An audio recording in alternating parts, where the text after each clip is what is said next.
Bugungi darsimizda Excel'da oddiy diagrammadan mana bunday rasmli diagramma qanday yasashni ko'rib chiqamiz.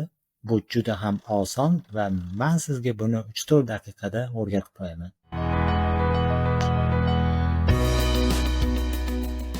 Assalomu alaykum do'stlar, Excel akademiyasiga xush kelibsizlar. Agar oddiy diagrammalar haqida ham darsliklar qilishimni xohlasanglar, bemalol kommentariyada yozib qoldirishingiz mumkin. Talab bo'lsa, albatta taklif ham bo'ladi. Demak, biz darsimizni boshladik. Bizda kichkina ma'lumotlar jadvali bor mana. Diagramma uchun rasmlarni Excelga yuklab olamiz. Buning uchun stavka bo'limiga o'tamiz. Bu yerdan risunkining ustiga bosamiz. O'zimizga kerakli rasmlarni belgilab olib, Stavit tugmasini bosamiz. Rasmlarimizni bizning Excel faylimizga tushdi.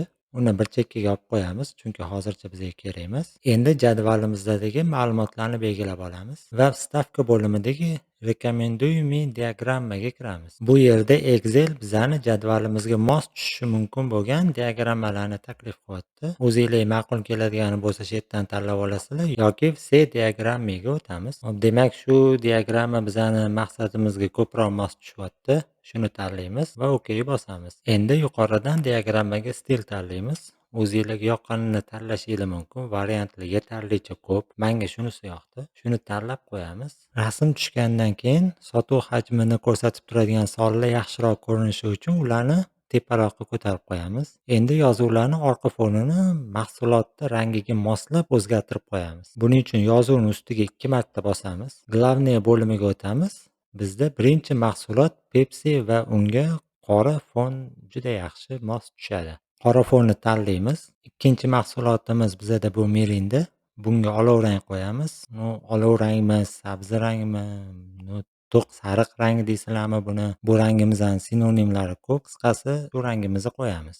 Bu rangni sizlar nima deb atashinglarni kommentariyada yozib qoldiringlar. Ko'ramiz kim qanaqa atarkan buni. Keyingi mahsulot bu 7up. Bunga och yashil rang tanlab qo'yamiz. Shu rang menimcha ko'proq tushadi. Va oxirgi mahsulot Lipton. Bunga to'q yashil rangni tanlaymiz. Endi diagrammaga rasmlarni joylashtirishni boshlaymiz. Pepsining rasmini o'zini ustiga bosamiz va Ctrl X bilan rasmni kesib olamiz va diagrammani ichiga bossak, hamma diagramma belgilanib qoldi. Biz Pepsining o'zinikiga ustiga bosamiz va faqat Pepsining usti belgilanadi. Va shu holatda Ctrl V ni bosamiz.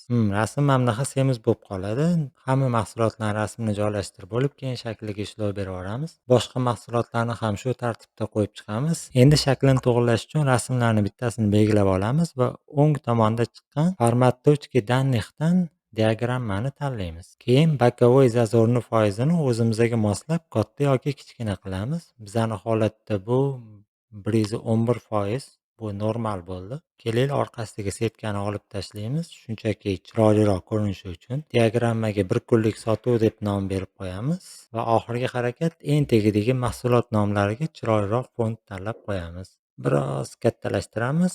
Hammasi tayyor. Albatta sinab ko'ring. Darsimiz foydali bo'lgan bo'lsa, like bosing, obuna bo'ling va izohlarda darsimiz haqida o'zingizlarning fikringizni yozib qoldirishingizni so'rayman. Sog' bo'ling, omon bo'ling. O'zingizlarni rivojlantirishda to'xtamanglar.